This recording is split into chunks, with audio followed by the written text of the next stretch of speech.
Kami dari kelompok 8. Nama saya Nila Nabila dengan NIM 250205972. Nama saya Aina Laila Salsabila dengan NIM 250205894. Nama saya Saskia Rubna Alifa dengan NIM 250205967. Nama saya Sultan Syarif Unggaran dengan NIM 250205927. Oke, bye. Selamat makan. Nah, di kerjasama ASEAN ini pastinya ada tujuan utama.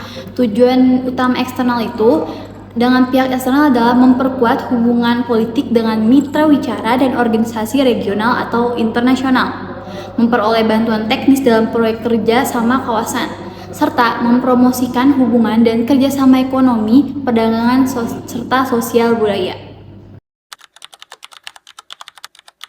Nah, tujuan internalnya adalah untuk memperkuat persatuan dan stabilitas kawasan, meningkatkan kesejahteraan masyarakat, mempersempit kesenjangan pembangunan, serta mendorong kemajuan bersama di bidang ekonomi, sosial, budaya, pendidikan, dan teknologi. Nah, di bidang pendidikan, tujuannya itu untuk meningkatkan kualitas pendidikan Asia Tenggara dan meningkatkan daya saing internasional negara-negara anggota ASEAN. Yang pertama itu contohnya ada ASEAN Council of Teacher Convention atau ACT plus 1 di Sanur, Denpasar, Sabtu 8/12/2012 dengan tema ASEAN Community 2015, yaitu Teacher Professionalism for Quality Education and Humanity. Kenapa tahunnya berbeda? Karena tahun 2012 itu baru didiskusikan. Nah, terlaksana di tahun 2015. Di forum ini hadir organisasi guru dari negara ASEAN serta Korea Selatan. Kenapa ada Korea Selatan? Karena Korea Selatan itu mau meningkatkan kualitas pendidikan di negara anggota ASEAN. Yang kedua, penawaran beasiswa pendidikan. Contohnya, Indonesia memberikan beasiswa pendidikan kedokteran, bahasa, dan seni ke pelajar di negara anggota ASEAN dan kawasan negara berkembang. Yang ketiga, itu ada olimpiade di bidang pendidikan sering digelar di level regional Asia Tenggara. Contohnya, Pertamina menyelenggarakan Olimpiade Sains Nasional atau USN di tahun 2015. Lalu selanjutnya adalah pembahasan tentang bidang politik dan keamanan. Nah, ini tuh tujuannya adalah untuk menciptakan keamanan, stabilitas, dan perdamaian antar negara di ASEAN. Nah, contoh kerjasamanya adalah ASEAN Defense Minister Country.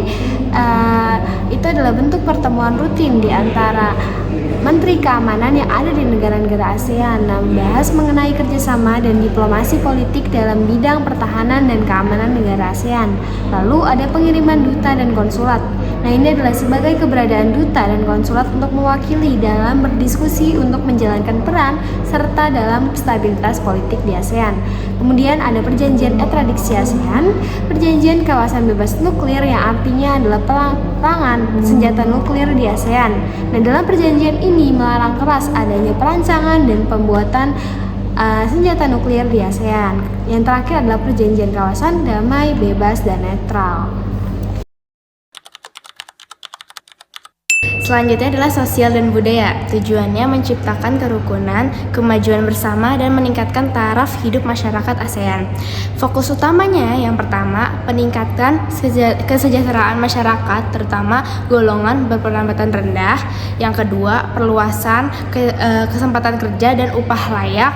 Dan yang ketiga, dukungan bagi wanita dan pemuda. Yang keempat, penggulangan masalah kependudukan, dan yang kelima, keseimbangan sumber daya manusia dan peningkatan kesehatan. Nah, selanjutnya itu bentuk kerjasamanya. Yang pertama itu pertukaran budaya atau seni seperti film ASEAN dan SEA Games. Yang kedua, kesepakatan pariwisata ASEAN Tourism Agreement. Yang ketiga, dukungan bagi cendekiawan, penulis, artis, dan media massa. Yang keempat, pengenalan ASEAN melalui sekolah atau lembaga pendidikan. Dan yang terakhir, kerjasama riset dan pengkajian masalah Asia Tenggara. Selanjutnya saya akan menjelaskan tentang kerjasama negara-negara ASEAN di bidang ekonomi. Kerjasama negara-negara ASEAN di bidang ekonomi adalah berbagai inisiatif yang bertujuan untuk memperkuat dan mengintegrasikan ekonomi kawasan ASEAN.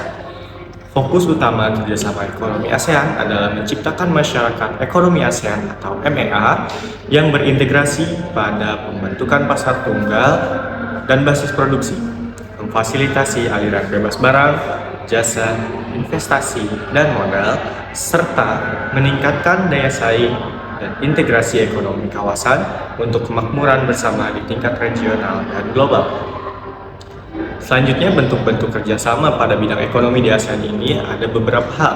Yang pertama, masyarakat ekonomi ASEAN itu sendiri atau MEA.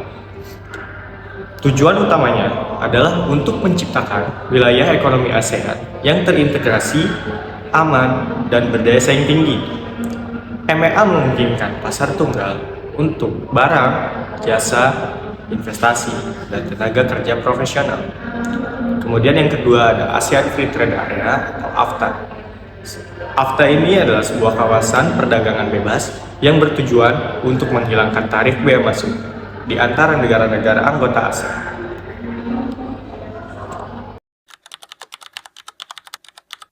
Kesimpulannya, kerjasama negara-negara ASEAN bertujuan untuk menciptakan kawasan Asia Tenggara yang damai, stabil, dan sejahtera melalui kolaborasi di berbagai bidang seperti politik, keamanan, ekonomi, sosial budaya, pendidikan, dan lingkungan hidup. Oke guys, sekian materi presentasi dari kami.